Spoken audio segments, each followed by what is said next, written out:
يا مساء الخير، ازيكم عاملين ايه؟ يا رب تكونوا دايما بخير ويوفق ولادنا في فترة الامتحانات ديت. النهارده بقى هنعمل طريقة كشري كده وبيض مدحرج. طبعا لو اول مرة تشوفوا قناتي ما تنسوش تعملوا اشتراك ولايك وشير لو عجبك الفيديو. طبعا بقى نزلنا بشوية زيت، شوية حلوين كده زيادة، وعليهم شوية بصل يكون شرائح. وبعد كده اول ما البصل احمر معايا هبتدي اشيله بالمصفى، ومن نفس الزيت اللي انا عاملاه دوت هاخد منه شويه زيت احطهم في نفس الحله، وهحط زياده عليهم معلقتين زبده. وبعد كده قطعت بصل صغير كده، واول ما هيدبل معايا هنزل بالكشري بتاعي. نص كيلو رز وعليهم ربع كيلو عدس اصفر. دايما الرز بيبقى اكتر من العدس عشان ما يعجنش معاكي. وبعد كده حطينا معلقتين ملح وربع معلقه كمون. هي دي توابل الكشري الاصفر، ما بحطش اي حاجه تاني. وافضل اقلب كده شويه حلوين علشان الرز المسام بتاعته تقفل، علشان يطلع معايا مفلفل ما يبقاش متعجن. وطبعا ميه الرز ملحوظه بتاعه الكشري بتبقى ميه اقل من الرز بتاعنا الطبيعي.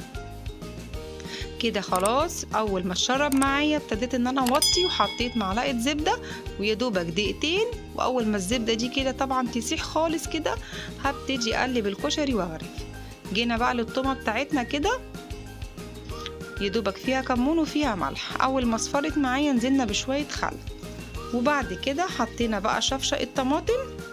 والتوابل بتاعه التسبيكه بتاعتنا عباره عن ربع معلقه كمون وربع معلقه شطه وربع معلقه ملح. حاولي ما تزوديش الملح طبعا عشان حاطين في الكمون في التومه.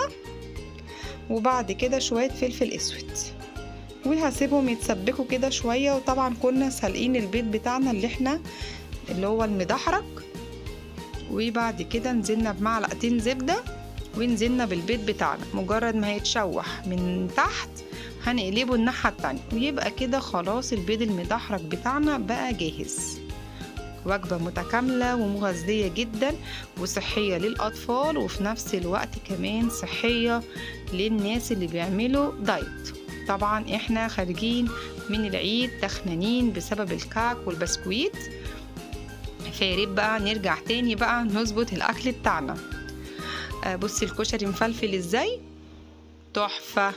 حاولي على قد ما تقدري ما تكتريش مية الرز بتاع الكشري.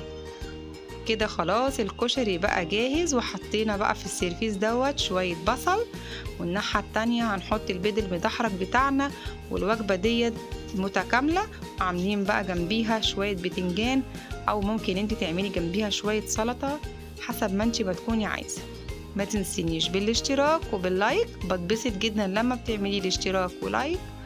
وما تنسينيش بقى بدعوة حلوة، وبحبكم في الله، والسلام عليكم ورحمة الله وبركاته.